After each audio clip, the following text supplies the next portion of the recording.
سلطان صاحب نے ملازم کے ہاتھ احمر کو پیغام بھیجا اور خود گاڑی کی طرف بڑھ گئے۔ احمر بھی سیدھا گراج کی طرف آ گیا۔ جی دادا جان، آپ نے بلایا؟ احمر نے سلطان صاحب کو دیکھتے ہوئے کہا۔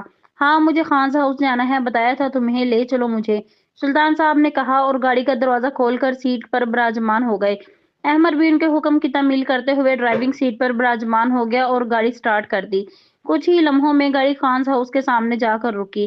سلطان صاحب گاڑی سے نکلے اور اندر کی طرف بڑھ گئے، جبکہ احمر وہیں بیٹھا سوچ رہا تھا کہ آخر دادا جان کیا بات کرنے آئے ہیں۔ احمر گاڑی سے اترا اور وہ بھی اندر کی طرف بڑھ گیا۔ دونوں گیسٹ روم میں بیٹھے شمائلہ بیگم کا انتظار کر رہے تھے۔ شمائلہ بیگم کچھ ہی دیر میں اندر داخل ہو گئی اور سلطان صاحب کے سامنے والے صوفے پر براجمان ہو گئی۔ سلطان صاحب نے پہلے احمر کو ایک نظر دیکھا جو سر جھکائے بیٹھا تھا، اور پھر شمائلہ بیگم کو دیکھا۔ ایک خاموشی کے بعد سلطان صاحب نے بولنا شروع کیا۔ میں جانتا ہوں ساجد صاحب کی موت نے آپ لوگوں کو توڑ کر رکھ دیا، کیونکہ یہ ایک ناگہانی موت تھی جس کا دور دور تک کسی کو بھی گمان نہ تھا۔ جس دن یہ واقعہ رونما ہوا، ساجد اور پریشے ہمارے آفس آئے تھے بزنس ڈیلز کی وجہ سے۔ شمائلہ بیگم سلطان صاحب کی باتوں کو غور سے سن رہی تھی، جبکہ سلطان صاحب بغیر رکے اپنی بات شمائلہ بیگم کے سامنے رکھ رہے تھے۔ ہم دونوں نے صرف بزنس ڈیلز ہی نہیں کی، بلکہ ایک اور بھی معاہدہ کیا تھا جس پر ہم دونوں نے ہی رضامندی ظاہر کر دی تھی، لیکن صد افسوس کہ وہ خواہش وہ دل میں ہی لیے اس دنیا سے رخصت ہو گئے۔ سلطان صاحب اپنی بات کو جاری رکھے ہوئے تھے، جبکہ اب کی بار احمر بھی انہیں بہت غور سے سن رہا تھا۔ کیا معاہدہ تھا، آپ مجھے بتائیں گے؟ ہو سکتا ہے میں وہ ان کی خواہش پوری کر دوں۔ شمائلہ بیگم نے پریشانی سے سلطان صاحب کے مطمئن چہرے کی طرف دیکھتے ہوئے پوچھا۔ میں نے ساجد صاحب سے پریشے کا ہاتھ مانگا تھا، میں پریشے کو اپنی بہو بنانا چاہتا ہوں، اور یہی خواہش میں نے ساجد صاحب کے سامنے بھی ظاہر کی تھی، جس پر پہلے وہ حیران ہوئے اور پھر مسکرا دیے، اور ہم نے آپس میں رشتہ داری کی حامی بھر لی۔ لیکن وہ یہ بھی چاہتے تھے کہ وہ پہلے آپ سے اور پری بیٹے سے اس بارے میں بات کریں، لیکن زندگی نے انہیں موقع نہ دیا اور موت نے مہلت، ورنہ آج جو میں بات کر رہا ہوں شاید یہی بات ساجد صاحب آپ سے کرتے۔ سلطان صاحب یہ کہہ کر چپ ہو گئے۔ شمائلہ بیگم کی آنکھوں میں آنسو ابھر آئے۔ اسی لیے میں آج یہاں آیا ہوں کہ وہی سوال جو میں نے ساجد صاحب سے پوچھا تھا، آج میں آپ سے پوچھنا چاہتا ہوں۔ کیا آپ اپنی پری کے لیے میرے پوتے کو بہتر سمجھتی ہیں؟ سلطان صاحب نے سوالیہ نظروں سے شمائلہ بیگم کو دیکھتے ہوئے پوچھا۔ احمد نے جب یہ سنا تو وہ حیرانگی سے سلطان صاحب کو دیکھنے لگا، کیونکہ اسے امید نہ تھی کہ سلطان صاحب اتنی جلدی کے بعد شمائلہ بیگم سے کر دیں گے۔ شمائلہ بیگم کچھ دیر خاموش رہیں۔ سلطان صاحب نے ان کی خاموشی دیکھی تو بولے، بیٹا اس میں کوئی مسئلہ نہیں، اگر آپ کو یہ رشتہ نہیں منظور تو کوئی بات نہیں، پری میری بیٹی تھی اور رہے گی۔ سلطان صاحب نے مسکراتے ہوئے کہا اور اٹھ کھڑے ہوئے۔ سلطان صاحب کو کھڑا دیکھ کر احمد بھی کھڑا ہو گیا۔ میں نے پریشے کی ٹکٹ کروا دی ہے کل شام کی، اور اگر ابھی کوئی اور مسئلہ ہو تو مجھے بتا دینا، اپنے والد کی طرح سمجھ کر ضرور یاد کرنا۔ سلطان صاحب نے شمائلہ بیگم کے سر پر ہاتھ رکھتے ہوئے کہا، اور جیسے ہی چلنے لگے تو شمائلہ بیگم نے انہیں روک دیا۔ مجھے اس رشتے سے کوئی مسئلہ نہیں، جب یہ رشتہ ساجد صاحب اپنی زندگی میں ہی جوڑ گئے تھے تو مجھے کوئی حق نہیں کہ میں ان کی خواہش کا احترام نہ کروں اور اسے پورا نہ کروں۔ شمائلہ بیگم نے آنکھوں میں آنسو لیے ہوئے کہا۔ سلطان صاحب نے سنا تو دوبارہ سر پر ہاتھ رکھا۔ بہت شکریہ بیٹا، آپ کا بہت شکریہ، سلطان صاحب نے مسکراتے ہوئے کہا اور بیٹھ گئے۔ احمد نے سنا تو وہ بھی سر جھکائے بیٹھ گیا، کیونکہ شاید کہیں نہ کہیں وہ بھی اب یہی چاہتا تھا۔ لیکن سلطان صاحب، پری ابھی بہت سٹریس میں ہے، شمائلہ بیگم نے پریشانی بھرے لہجے سے کہا۔ جانتا ہوں، تبھی میں نے ایک اور اجازت لینی تھی، سلطان صاحب نے شمائلہ بیگم کی طرف دیکھتے ہوئے کہا۔ میں نے پریشے کے ساتھ احمد کی بھی ٹکٹ بک کروائی ہے، اگر آپ کو کوئی اعتراض نہ ہو تو میں یہ چاہتا ہوں کہ یہ دونوں اکٹھے لندن جائیں، سلطان صاحب نے درخواست بھرے لہجے سے کہا۔ شمائلہ بیگم نے سنا تو وہ پریشان سی ہو گئی۔ میں جانتا ہوں کہ آپ کیا سوچ رہی ہیں، لیکن مجھے اپنے خون پر پورا یقین ہے، آپ بے فکر رہیں، اور آپ بھی احمد کی پچھلی زندگی کے بارے میں جانتی ہیں۔ سلطان صاحب بولتے بولتے رک گئے اور پھر کچھ دیر ٹھہر کر بولنے لگ گئے۔ احمد اپنی زندگی کے بارے میں پریشے کو بتائے، اور وہ غم جو پریشے خود میں سمیٹ کر بیٹھی ہے وہ احمد کے سامنے کھول لے، اور اس کے لیے ضروری ہے کہ دونوں ایک ساتھ ہوں۔ سلطان صاحب نے اپنی بات شمائلہ بیگم کے سامنے رکھتے ہوئے کہا۔ شمائلہ بیگم پھر سے خاموش ہو گئیں اور کچھ دیر بعد بولی، چلے ٹھیک ہے، میں پریشے کا بیگ پیک کرواتی ہوں، آپ مجھے ٹائمنگ بتا دیں۔ سلطان صاحب کے دل کو اطمینان سا محسوس ہوا، اور پھر سارا انتظام بتا کر وہ احمد کے ساتھ واپس گھر آ گئے۔ احمد گھر آتے ہی سیدھا اپنے کمرے میں چلا گیا تھا، اور سلطان صاحب بھی تھکن کی وجہ سے اپنے کمرے میں آرام کرنے چلے گئے۔ سلطان صاحب اور احمد کے جانے کے بعد شمائلہ بیگم سیدھا پریشے کے کمرے کی طرف بڑھ گئیں۔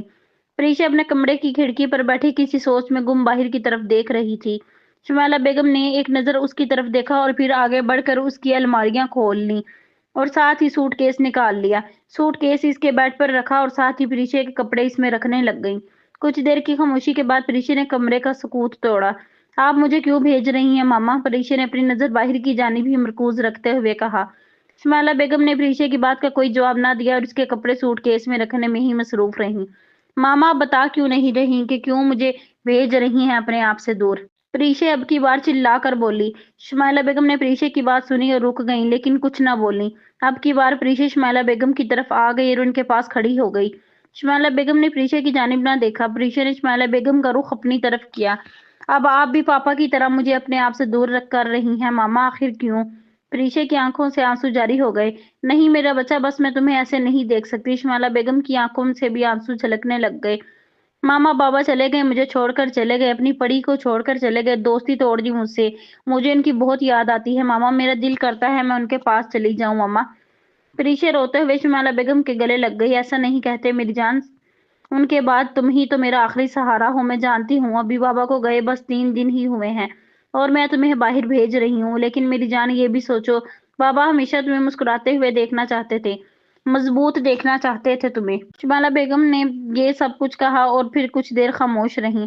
تمہارے بابا اور میری پسند کی شادی تھی، کوئی بھی رضامند نہیں تھا، ہم نے سب کی مخالفت لی۔ شمائلہ بیگم نے پریشے کو اپنے ساتھ بیڈ پر بٹھا لیا اور اس کا ہاتھ اپنے ہاتھوں میں تھام لیا۔ جب میری شادی ہوئی تو میں بس اور تمہارے پاپا ہی تھے، ہم دونوں اکیلے، کوئی بھی ہمارے ساتھ نہیں تھا، ہم دونوں نے ہمت نہ ہاری۔ پھر تم آئی ہماری زندگی میں لٹل اینجل بن کر۔ شمائلہ بیگم نے پریشے کی تھوڑی کو چھوتے ہوئے کہا۔ پتا ہے جب تم ہوئی تھی نا تمہارے بابا بہت روئے تھے، پتا ہے کیوں؟ کیونکہ تم بہت کمزور تھی، اسی وجہ سے تمہیں آبزرویشن میں رکھا گیا تھا۔ تمہاری ہر ایک سانس پر تمہارے بابا دعا کر رہے تھے، ان کو تو میری فکر بھی نہیں تھی، وہ تو بس نرسری روم کے باہر کھڑے تمہیں شیشے سے دیکھ رہے تھے۔ شمائلہ بیگم پرانی یادوں کو سوچتے ہوئے مسکرا رہی تھی، جبکہ پری ان کی مسکراہٹ کو دیکھ کر ان کی خوشی کا اندازہ لگانے کی کوشش کر رہی تھی۔